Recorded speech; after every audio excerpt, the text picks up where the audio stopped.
Can we do a little exercise? Okay. Can whoever has a rosary, can you get the rosary in your hands?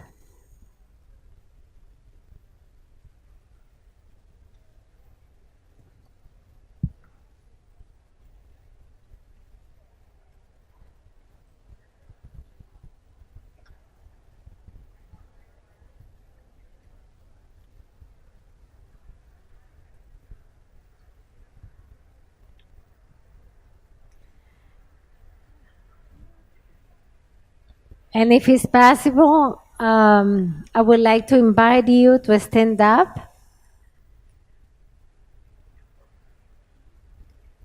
so we can sing to Our Lady.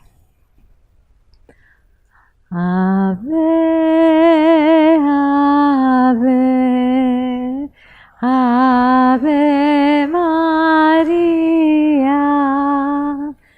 Ave, Ave, Ave Maria. Holding the rosary in our hands is like holding Our Lady's hand. So I ask you to listen to my poor words about Our Lady, and just most especially to let Our Lady enter into your heart and you enter into her heart and experience a communion of heart between mother and child.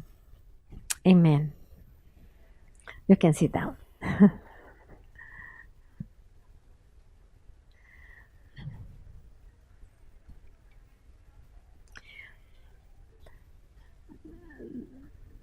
I was requested to speak about Marian Consecration and Holiness because you were consecrated to the Immaculate Heart of Mary on December 24th, 2017. Isn't it? Am I right? Well, I think that's one of the most beautiful pastoral actions that your bishop did for the diocese. And also the date, December 24th, 2017. We were celebrating 100 years of the apparition of Our Lady of Fatima. So it is impossible to speak about consecration to Our Lady without going back to Fatima, even though I'm just going to go a little into Fatima.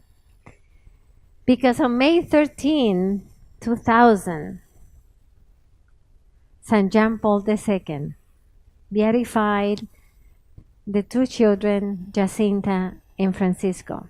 We had the blessing to be present, and many people were criticizing him because he was beatifying two children who were not martyrs.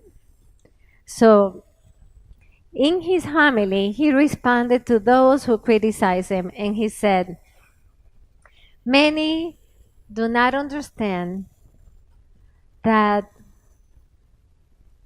one makes more progress in a short time of obedience and dependence on Mary than during the entire years of personal initiatives relying on our own power." What was he saying? These two children, who, by the way, April 4th, write it down, this April 4th is the centenary of the death of Francisco. And we initiate the centenary of the death of the children.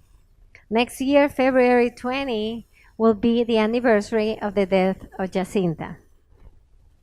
So what the Holy Father was saying is, these two kids, he wasn't speaking about Lucia because Lucia was alive. Actually, she was present in the beatification.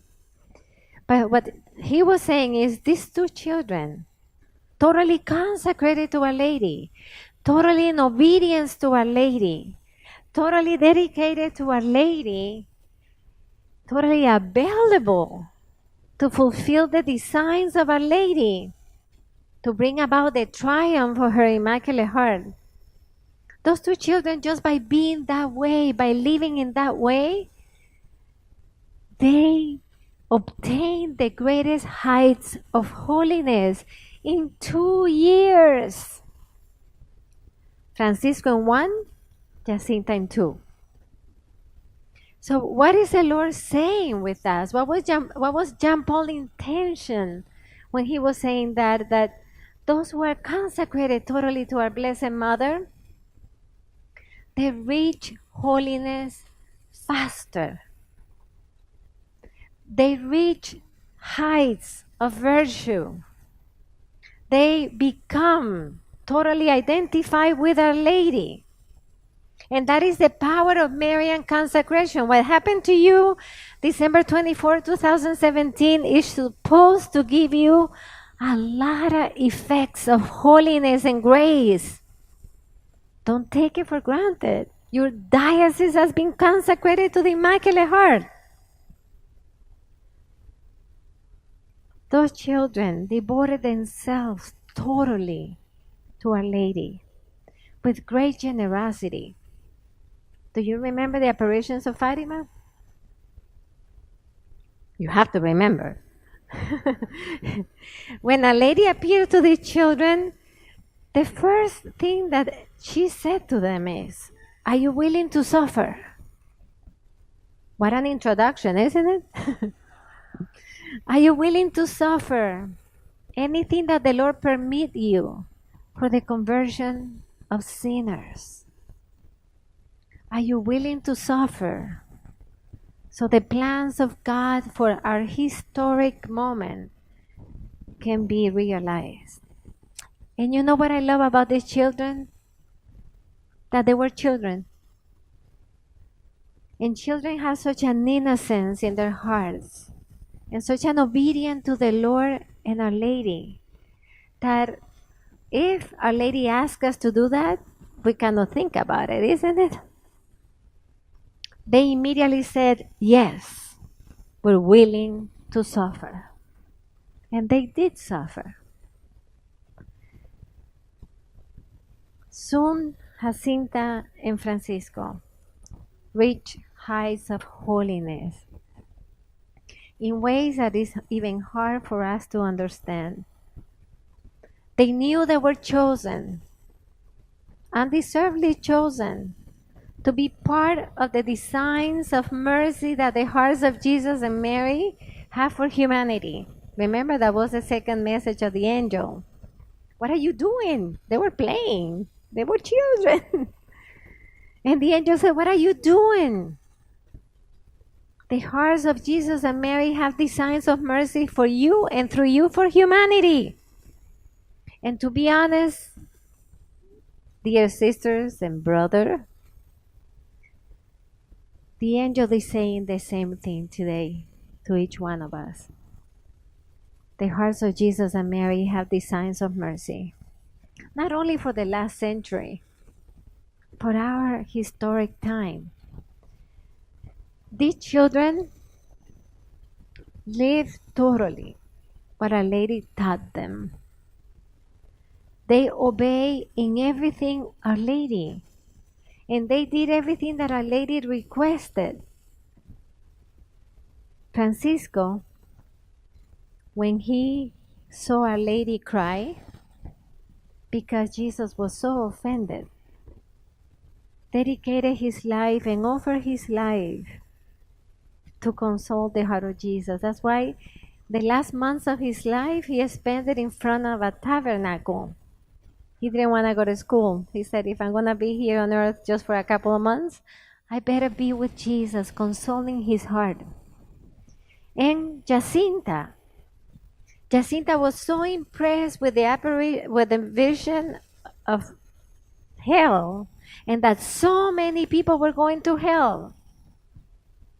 For those who believe that hell doesn't exist, it does exist. And sadly, many people are going there. And Our Lady said many are going there because they don't know the Lord, because they offend the Lord, and because we don't pray enough for their conversion. Jacinta was so impressed with that she offered herself for those sinners not to go to hell. So she said, "I want to cover the whole of hell with my own life." so nobody can fall into hell. Isn't that beautiful? And we know that she suffered a lot. And she suffered with such a profound peace. These children, in such a short life, taught us the effects of holiness, of Marian consecration. Remember that in the third apparition, Our Lady began speaking about consecration. And not only consecration, we know that she asked for the consecration of Russia, but she was asking for consecration to stop the evils of our time. So imagine the power of Marian consecration. That's why John Paul II went all over the world, and the first thing that he did was to consecrate every country to Our Lady. In Fatima, when Lucia was so sad because Our Lady had spoken about taking Jacinta and Francisco to heaven. And actually, that's when Our Lady said to Lucia, you're going to have to stay for a short time. This is important. Short time, it was 97 years, okay? So, we need to learn that the time of God is not our time, okay? And you need to stay to promote devotion to the Immaculate Heart. Lucia was so sad. Of course she had to be sad. She was going to lose her two cousins and the ones that had the vision of Our Lady with her. But Our Lady says something that I think is key for you and for me. Our Lady said, Lucia, are you sad? And she said, yes, because I'm going to stay alone. And Our Lady said, no, Lucia. It gives me desire to cry. No, Lucia. You're not going to stay alone. My Immaculate Heart will be your refuge and the sure path that will lead you to God. You want to summarize why consecration to Our Lady is important? Because Our Lady is offering her heart as a refuge. When do we need refuge? When we are in danger? When there's a hurricane? Or a snow blizzard? Our Lady was saying, you're going to need to enter into my heart because my heart is your home. It's the maternal home of each one of us. So I offer my heart. I open it as your refuge. But not only as your refuge, I am the path, the sure path that will lead you to God. Why is she the sure path that will lead us to God? Because she is the sure path that Jesus used to come to us. And we cannot do things different than Jesus, isn't it? If he came to us through Our Lady, how are we going to go to Jesus? Through her. And it's not our choice. For those who say, we don't need Mary, I said, ask Jesus.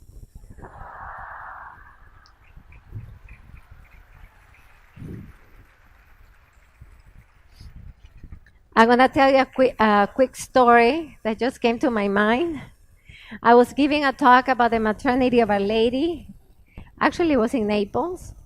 And at the end of the conference, this very elegant man came to me and said, Mother, can I talk to you? Sure. He said, I love your talk. He was so kind. I love your talk. And then he said, but I have a problem. So what is your problem? He said, I don't understand, why do I have to have Mary as my mother? I said, okay, come with me. I said, Jesus, this is going to have to be yours. And I remember that I had seen when we came into the university where the conference was taking place, that I had seen a statue of Jesus. And so I took the man, I held his hand so he couldn't run away. And I was walking and he's looking at me like, where are you taking me? And then everybody was looking at me, walking, holding hands with a man. And suddenly we get to the statue, finally. And so I stood in front of the statue holding the hand of the man. And I said, Jesus, this is your beloved disciple. He really loves you. He believes in your word, but he has a problem with you. And he's looking at me like, I don't have a problem with him. It's with a lady. I said, yes, he has a problem with you because he has a problem with John 19:35, where you said, behold your mother. So Jesus, can you explain to him that it's your desire to give us your mother? And the man was as pale as he can be. I said, so I'm going to go, Lord, so I can leave you in a dialogue with him because he has a problem with the gospel. And you have to explain it to him.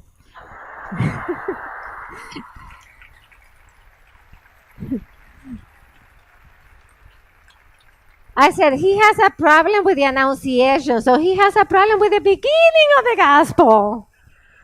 But also he has a problem with the most beautiful testament that you gave us from the cross.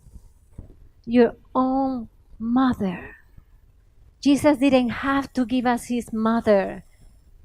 But you know why he gave us his mother? First, because we were going to need her. The church was being born of the piercing of his heart, but also from the piercing of her womb. But also because he knew what it felt to be the son of Mary. That's why I love when in the gospel said, isn't he the son of Mary? Sisters, you know what is the greatest title we can have? Children of Mary. It's the same title of Jesus. Daughters of Mary. When everybody says, oh, mother, you're the foundress and you're this and that, and they give me like 100,000 titles, I say, erase them all. My greatest title in life since I was born is to be the smallest daughter of Our Lady. Our Lady has a beautiful mission with us. Our Lady is called to form us, to teach us, to guide us.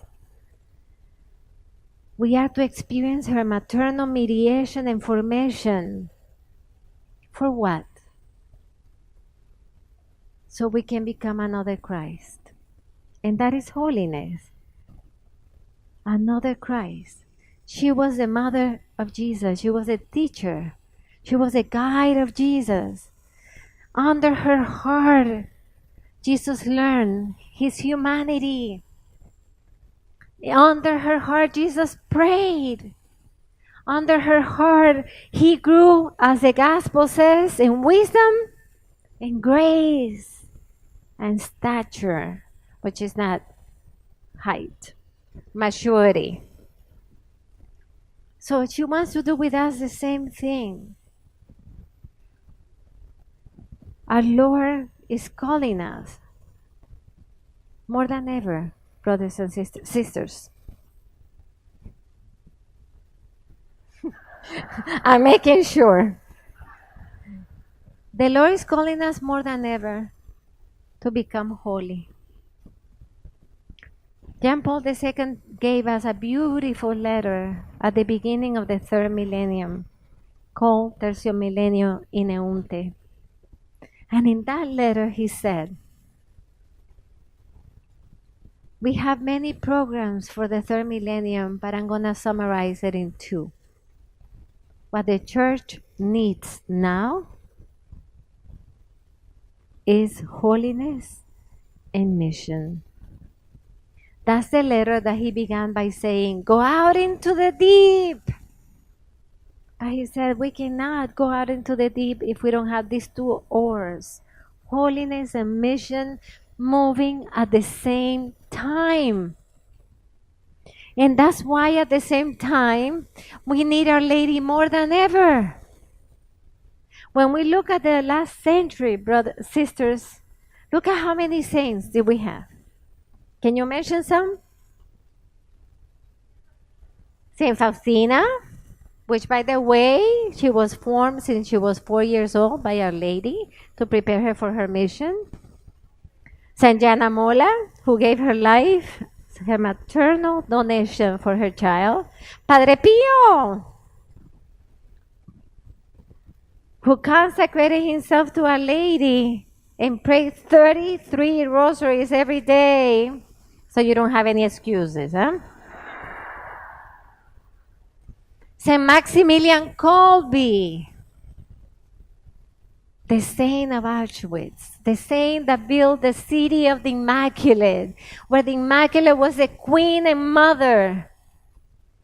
But then he ended up his life in a total different city, in the city of death, in Auschwitz. But I love about Maximilian, and that's the courage of the children of Mary. He entered into Auschwitz and he said, now this is my new city of the Immaculate. I will make it a city of the Immaculate. This is a great lesson for us, brothers and sisters. Sometimes we think that our situations are impossible. I assure you, you don't live in a concentration camp. But we have to make that step like Maximilian. If we are totally consecrated to Our Lady, if we belong to Our Lady, if we are the daughters of Our Lady, whatever situation in our lives, we have to transform it into a city of the Immaculate. And you all know the end of the story. He gave his life for another. Imagine in Auschwitz, everybody was fighting to survive. And he gave his life for another. And when you read all the accounts of what happened after his death, Auschwitz was not the same. Doctors began to help other people to get out of the concentration camp. Other people began to share their food, the little food. Why? Because in the middle of darkness, there was a candle lit. The power of love that is formed in the Immaculate Heart of the Blessed Mother. It is time. Another one that died in another concentration camp. And when she was being taken into the trains, what was she saying? I'm all yours, Mother. I'm all yours, Mother. That's all that she was saying. And that's how she died, saying, I am all yours, Mother. So, we had a terrible century, isn't it? Of great darkness. But also when there is so much darkness in the world, the Lord has to raise many saints. That means, dear sisters, that I have great news for you.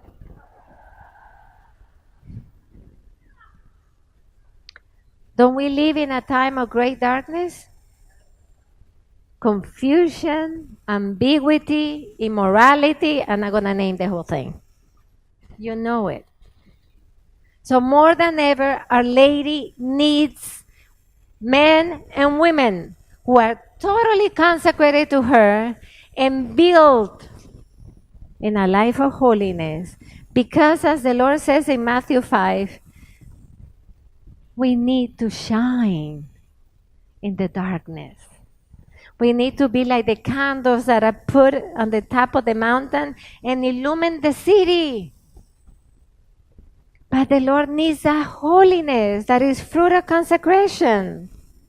And why is fruit of consecration? Because what is Our Lady going to do with you when you are inside of her heart? give you her virtues, communicate her holiness, communicate her tenderness, her vision, her wisdom. She will make you be like her. Can you imagine a lot of women that look like Mary? Can you imagine a lot of women with the heart of Mary? Can you imagine an army of Marian hearts? The devil will fly. The devil will fly. We live historic times, and I don't think that anybody, we cannot cover the sun with one finger. We know that we live difficult times. And in difficult times, we have to raise up. We have to be courageous. We have to stand up and say, I am faithful to Christ. I'm faithful to His teaching. I'm faithful to His gospel. Whatever it takes, whatever the cost. Our Lady forms us for that kind of courage. Remember on Holy Thursday that Jesus is in Gethsemane, suffering, and what happened to the three closest one to Him? Peter, James, and John? They fell asleep. We better wake up because the church and the world is living a Gethsemane, and we better wake up. So when Jesus was taken, I'm not going to go into the whole Gethsemane gospel, but when Jesus was taken, everybody ran away. John was the one that was going a little closer to Jesus, but Peter was really far away because fear takes over. The only thing that we know is that next day at the foot of the cross appeared Our Lady with John. We don't know exactly what happened, but we can deduce one way or the other. Our Lady went to look for John and say, hey John, you are the beloved disciple of my son. And a beloved disciple is a friend until the end. You must be there at the foot of the cross. Or John ran to Our Lady, full of fear, and said, Mother, they have taken your son. And Our Lady said, and you have to be there with me. Our Lady, through consecration, prepare us for battle, prepare us for difficult times, give us courage, the courage of her heart. Have you ever thought what it meant for a mother to be standing up at the foot of the cross? That's why I don't like the movies that they put her like thrown into the floor, crying and screaming. Our Lady wasn't that way. Our Lady was standing up, says the scriptures. And it's not easy to be standing up in moments of great suffering. But at that moment, He was showing us the power of her queenship. A queen is always standing up. We need the motherhood of Our Lady to obtain holiness. Actually, St. Louis of Montfort. Have anybody heard of St. Louis of Montfort? Okay. That's going to make it easier for me. St. Louis of Montfort said that Our Lady, I love the images that he uses, that Our Lady is the mold of Jesus Christ. And it is true. When you want to create a statue, what do? You have a mold, and then you put what? Soft cement. Well, where was Jesus for 9 months? Inside Our Lady. Isn't that amazing? Inside Our Lady. So what can she produce? The blessed fruit of her womb, our Lord Jesus Christ. I want to invite you to enter into the mold of the heart and the womb of the Blessed Mother through your consecration to her, so you can also be a blessed fruit of her womb, just like Jesus.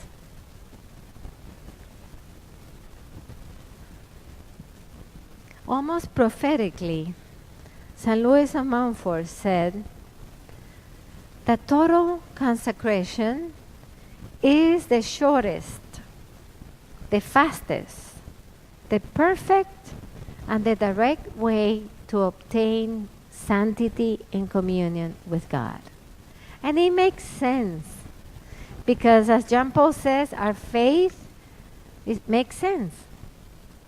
If Jesus came through her, what is the easiest path? Her, because you're not going to get lost. If Jesus placed his feet, the first place on the earth where he placed his feet, it was the womb of Our Lady.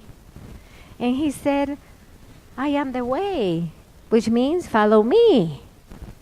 So to follow Jesus means I must place my feet first in the womb of Our Lady, so I can really follow his way. St. Louis says that the Lord has made Our Lady. The Lord has made Our Lady. She doesn't make herself. The Lord has made Our Lady necessary for the sanctification of our souls. And the Second Vatican Council says that she actively works in the sanctification of our souls and obtaining divine life for us. That's a lot. That is a tremendous statement. Our Lady works in obtaining divine life in our hearts. Brothers and sisters, we don't see many things because many things are supernatural. But you know where Our Lady is when we celebrate Holy Mass? She's kneeling before the altar, asking Jesus to transform us, to give us the graces that we need the most. She is full of grace. I don't think we understand that. We say it in every Hail Mary, no? Full of grace. There's nothing in Our Lady that is not grace. You know, the people that have problems with Our Lady is because they want to apply our human sinfulness to Our Lady. No, I'm not going to go to Our Lady because she's going to take the place of Jesus. Can you imagine that? She lives to bring us to Jesus. Oh, no, if you speak too much of Our Lady, you're forgetting about Jesus. Impossible. She is the most transparent channel of Jesus. Oh, no, why am I going to consecrate to Our Lady? I go directly to Jesus. That gave me another idea. I was going to give a talk in a big conference in Miami. And most of the people were not Marian. Can you imagine? That was a challenge. But I like challenges. And I said, Blessed Mother, please help me. How am I going to convince them that it's necessary to go to Jesus through you? And so I go to the Blessed Sacrament because I said, Jesus, no, you have to explain it to me. So I was in the Blessed Sacrament, and all the time that I was in front of the Blessed Sacrament, I kept having this image. I don't know if you have ever gone to Miami, but in the Hyatt Hotel, where most of the conferences are, there's a humongous electrical stair. And there's another one as humongous as the other, but it's not electrical. So, of course, everybody wants to go through the electrical. And this image kept coming to me all the time. And I'm like, I cannot be distracted. I need to prepare the talk. And I'm being distracted in my prayer. until the Lord made me realize what he was trying to say. Our Lady's electrical stair.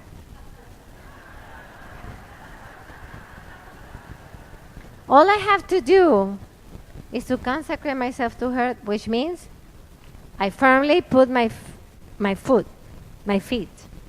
on the stairs, because if I don't put it firmly, you know how it goes. And then I have to let myself be taken up, taken into holiness, into the heights of holiness. So she's going to make me get there.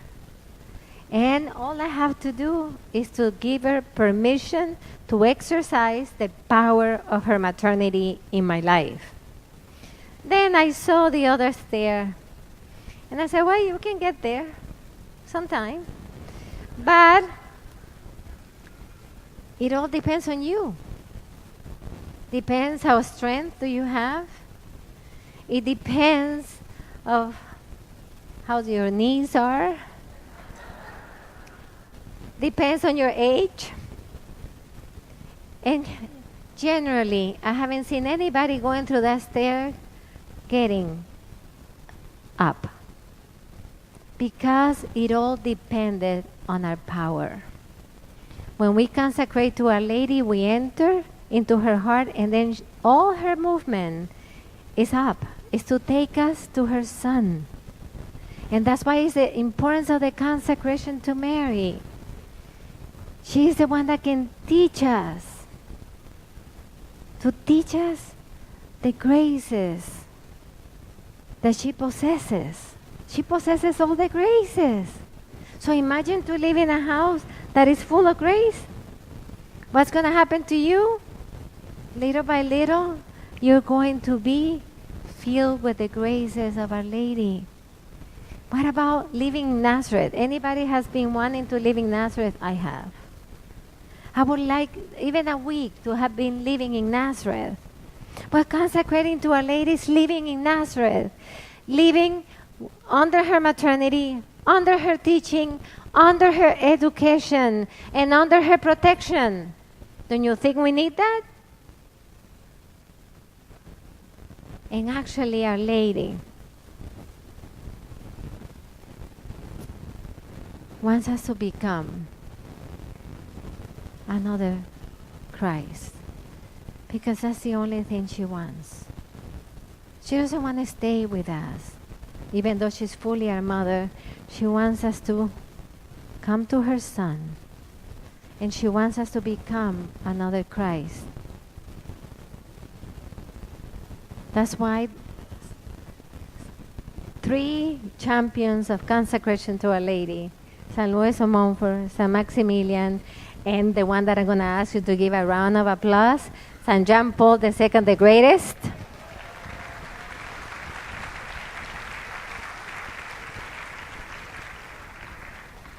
Said that the only way to acquire, said John Paul, the only way to obtain full human and spiritual maturity is to place ourselves in total dependence of Our Lady.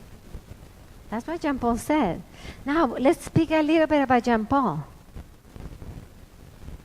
We have been witnesses, most of us, of what a consecration to Our Lady can do.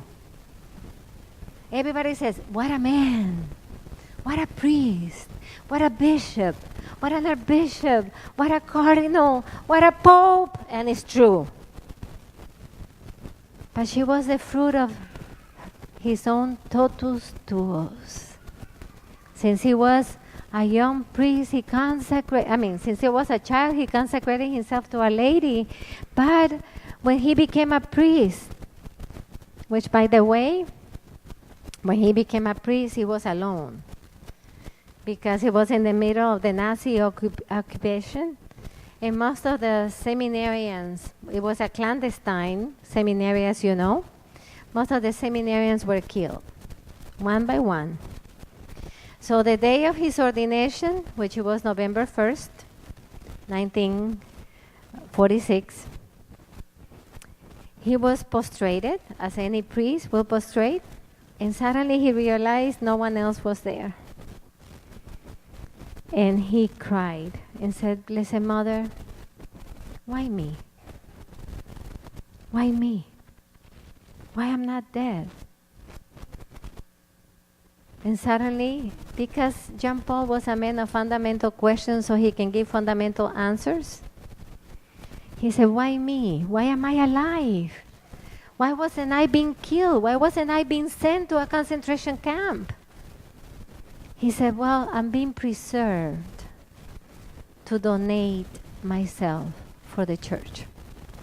And that's the Pope that we lived and we saw, offering his life for the church. Fruit of his total consecration. He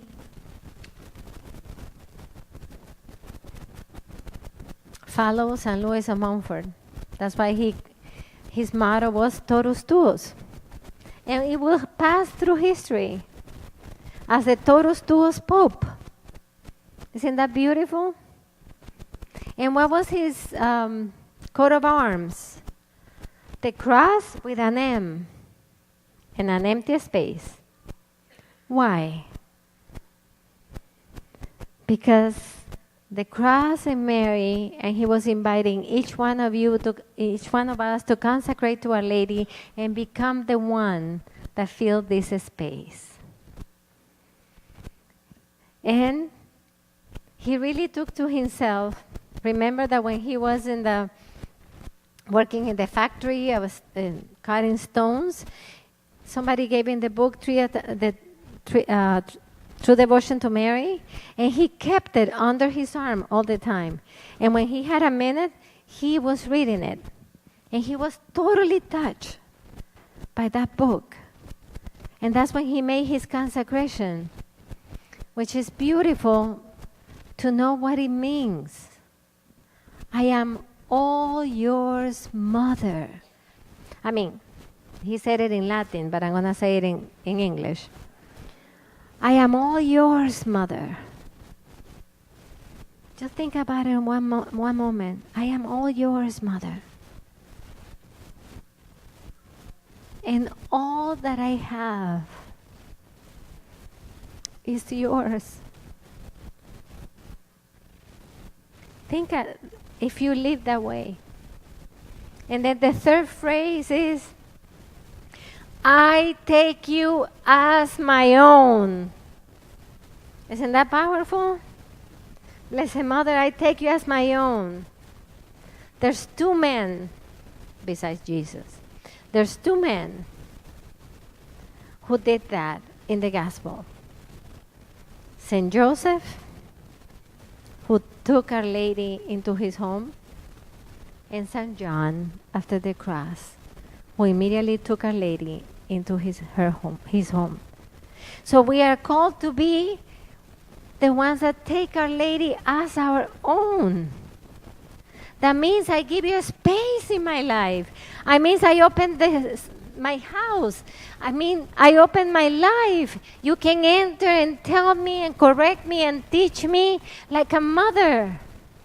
I can live under the radiation of your maternal love and power.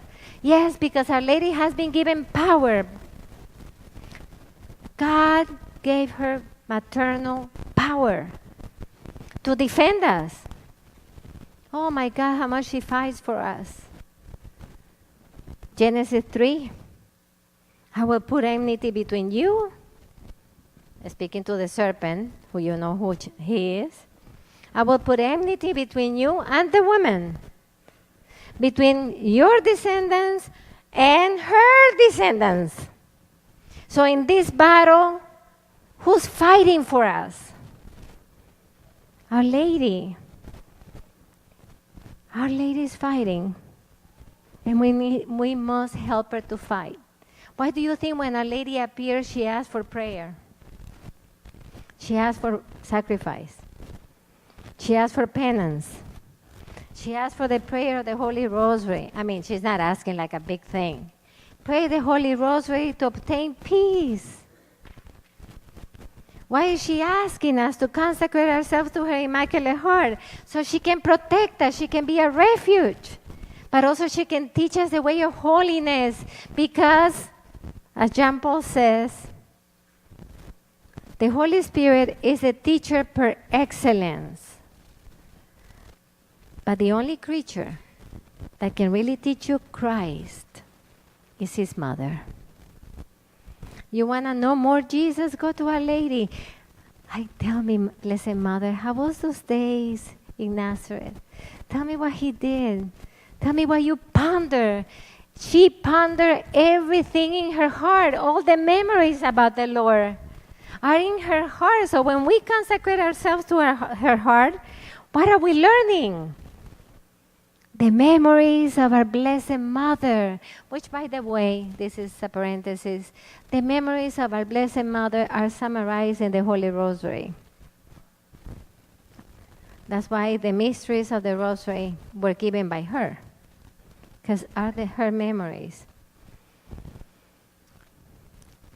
Jean Paul said,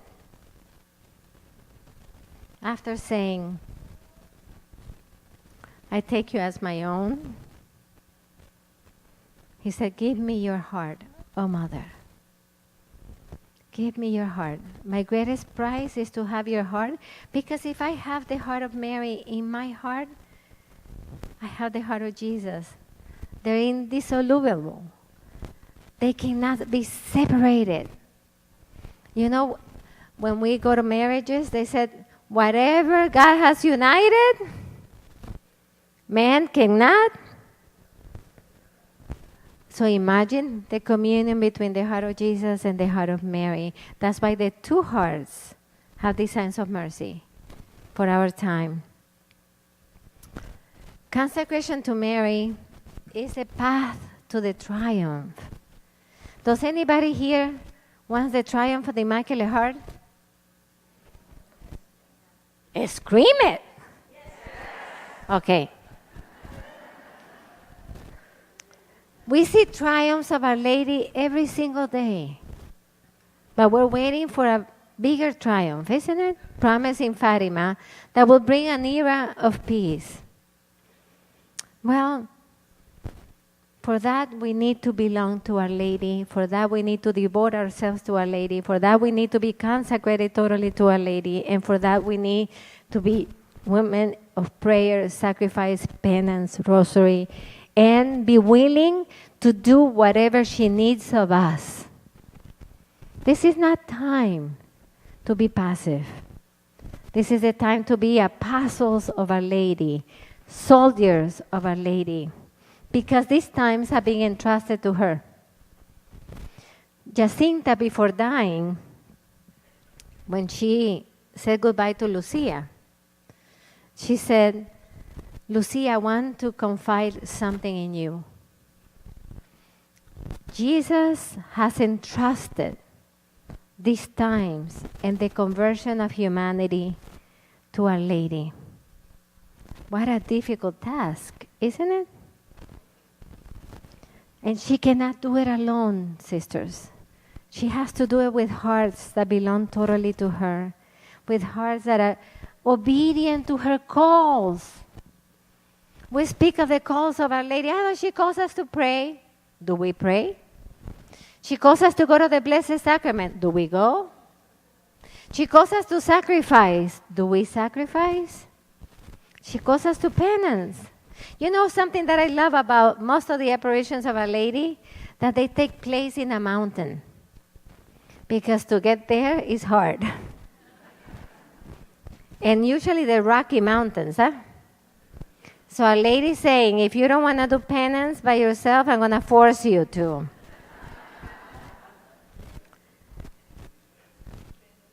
I belong to you, Mother. All that I have is yours. I take you as my all. Give me your heart. I belong entirely, not partially, entirely to you, Blessed Mother, which means I am your daughter. I am born from your heart and from your womb. And I will live as a daughter of the Blessed Mother. All that I have is yours. That's a long one, huh? All that I have. What do I have? Don't begin with the cars or anything, no. That you have to give it to a lady, to the service of a lady. But what do you have? Your soul. With the powers given by God, intellect and will. That means, Blessed Mother, I need unification between what I think and what I act. That's called coherence. I need to do mortification. I need a ascetical life until all my life is coherent. Until what I say that I believe is what I live. We have to give him our bodies. Why our bodies? Because the only way that a lady can act in the world, we're not angels, we're not invisible, is with us. With your mouth speaking and proclaiming, with your hands serving the needy, with those who do not know the Lord, experiencing your embrace. You know, our bodies are a language in itself. The Lord can love humanity through our bodies as He loved us through His body and His blood crucified on the cross, and now we receive it in the Eucharist. Which, by the way, the body and blood that we receive in the Eucharist is the body and blood of Our Lady, yeah? Give me your heart. Isn't that amazing that we say to Our Lady, give me your heart? What an exchange. I'm going to give you my heart, and you're going to give me yours.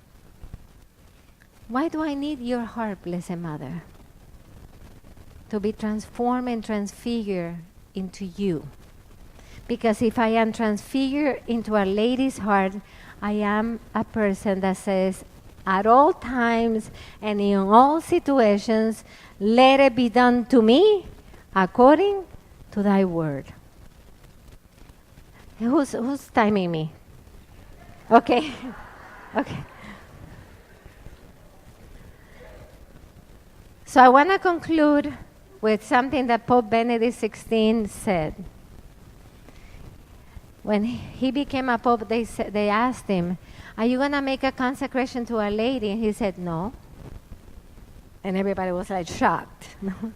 He said, no, I'm not going to. John Paul II consecrated us 3 times. Powerful consecrations that you should look in the internet. You can go into our web pages. He said, the problem is not to do another consecration. The problem now is to live the consecrations that John Paul II did of the whole world. It is the time of our totus tuos. He already gave his. All the saints that we mentioned already gave their totus tuos. Our big question today is, am I going to live my totus tuos? I am all yours, Mother. All that I have is yours. I take you as my own. Give me your heart. It is a time to walk. It's time to be missionaries, like Our Lady, that after receiving Jesus, went in haste to Elizabeth's house. We are in times that we have to receive Jesus and with the heart of Our Lady, go in haste to serve humanity. God bless you.